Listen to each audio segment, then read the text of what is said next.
जय हिंद, जय भारत। एक बार फिर से स्वागत करता हूं आप सभी लोगों का आपके अपने चैनल पर। और आज के इस वीडियो में बात करेंगे, अगर सेक्शन 25 का केस हो गया, अगर सेक्शन 25 का समन आ गया है तो फिर कैसे क्या करना है।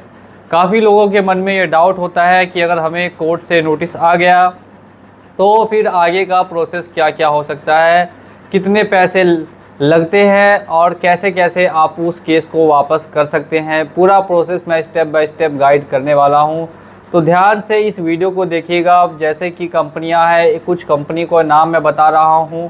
एक है पूनावाला फिनकॉर्प, एक है एसआई क्रेवा कैपिटल्स प्राइवेट लिमिटेड जो किस्त और रिंग में लोन देने का काम करती हैं, और कुछ बैंक्स हैं जो आपको लीगल एक्शन कभी कभी लोगों पे ले लेती है।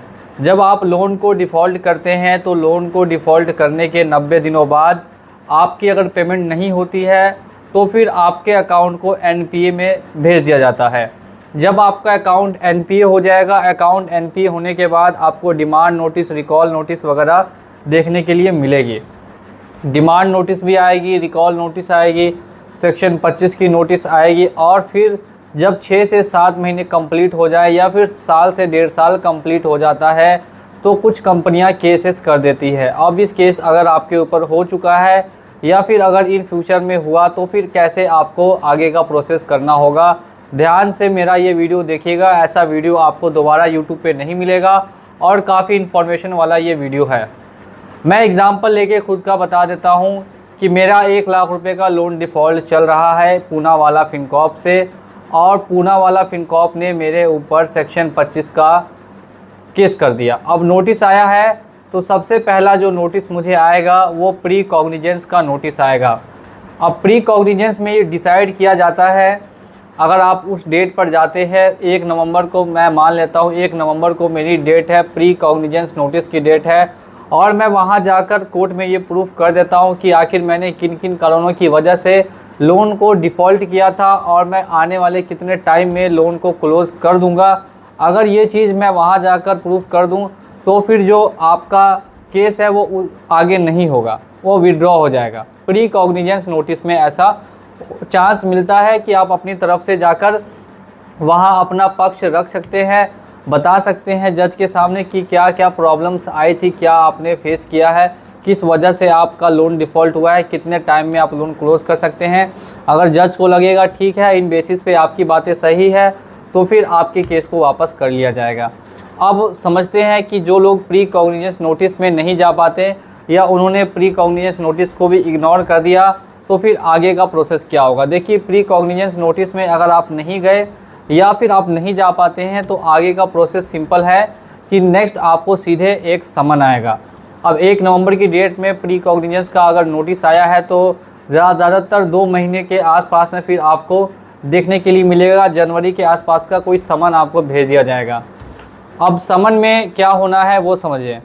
अगर आप चाहते हैं कि आप कैसे भी करके इस केस को वापस करना, वो भी बिना कोर्ट जाए, अगर बिना कोर्ट जाए आप केस को वापस करना चाहते हैं विदाउट बेल लिए, तो उसका एक और सिंपल प्रोसेस है। वो सिंपल प्रोसेस क्या है कि आप कंपनी से डायरेक्ट बात करें, कंपनी से डायरेक्ट बात करके लोन को सेटलमेंट करा लें। लोन को जब आप सेटलमेंट करा लेते हैं या फिर लोन को क्लोज़ करा लेते हैं तो फिर आपका केस वापस हो जाता है। आपको बेल लेने की ज़रूरत नहीं पड़ती है, आपको कोर्ट जाने की ज़रूरत नहीं पड़ती है।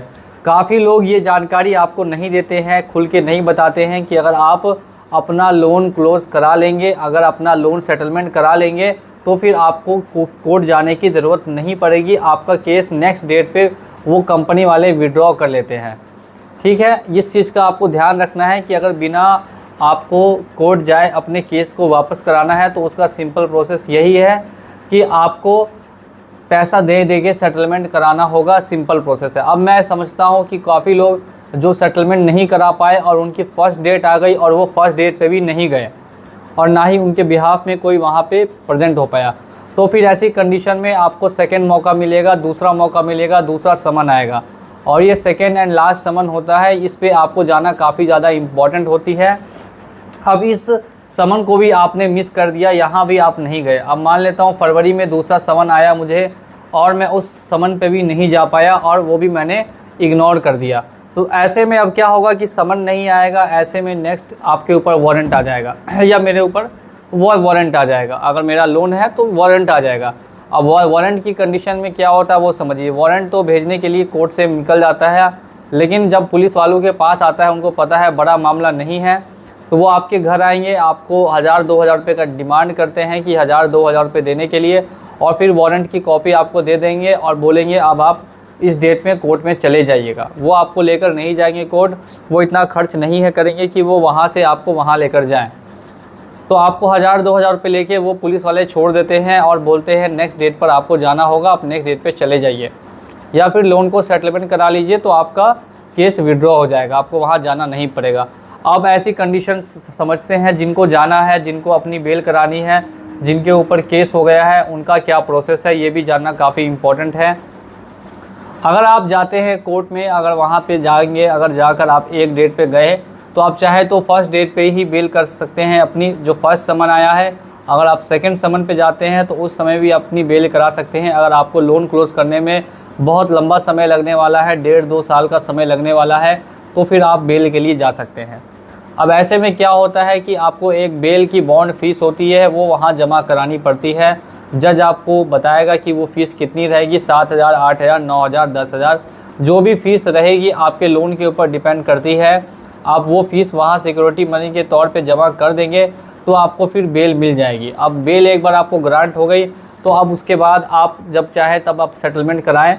आपकी जो डेट्स है वो आती रहेंगी, हर साल में 3-4 डेट्स मिलती रहेंगी, और सेटलमेंट के लिए आप उसको आगे तक जितना चाहे उतने लंबे समय तक खींच सकते हैं। जैसे ही आप सेटलमेंट करा देंगे वैसे ही आपका केस विड्रॉ हो जाएगा। तो अगर जिनको लंबा समय चाहिए सेटलमेंट कराने के लिए, बहुत लंबा समय, 2-3 साल का समय या 1-1.5 साल का समय, तो उनके लिए क्या है कि वो जाकर वहाँ से बेल ले आएँ, 8-10 हज़ार रुपये जो भी उनके खर्च होते हैं वो करके और अपना बेल करा ले। सबसे बेस्ट ऑप्शन ये होगा। और नहीं, जिनको वहाँ नहीं जाना है और घर बैठे बैठे केस को विड्रॉ करना है, तो उनके लिए सबसे बेस्ट ऑप्शन ये है कि वो क्या करेंगे, वो अपने लोन को सेटलमेंट की तरफ बढ़ेंगे, कंपनी से बात करके डायरेक्ट लोन को सेटलमेंट करा लेंगे। लोन को सेटलमेंट कराने से आपका केस विड्रॉ हो जाता है, भले ही किसी भी बैंक का हो या कंपनी का हो। और ये जानकारी बहुत लोग आपको नहीं देते हैं, बोलते हैं नहीं पहले तुम बेल ले लो उसके बाद फिर तुम सेटलमेंट कराना, या फिर तुम पहले कोर्ट आओ, अपनी जो डेट है उस पर हाजिर हो जाओ, 3-4 हज़ार रुपये खर्च करो, उसके बाद सेटलमेंट कराना। तो ऐसा कुछ भी इम्पॉर्टेंट नहीं है। अगर आप डेट पे नहीं गए हैं और नहीं जाकर आप सीधे सेटलमेंट बैंक से करा ले रहे हैं तो कोई दिक्कत नहीं है, आपका केस नेक्स्ट डेट पे विड्रॉ बैंक खुद पे खुद कर लेगी। आपको इसके लिए टेंशन नहीं लेना है और डरना भी नहीं है। उम्मीद करता हूँ कि वीडियो पसंद आया होगा, तो वीडियो को लाइक कर दीजिएगा। चैनल पे पहली बार आए हैं तो चैनल को सब्सक्राइब कर दीजिए। मिलूंगा अगले वीडियो में बहुत ही जल्द। जय हिंद, जय भारत।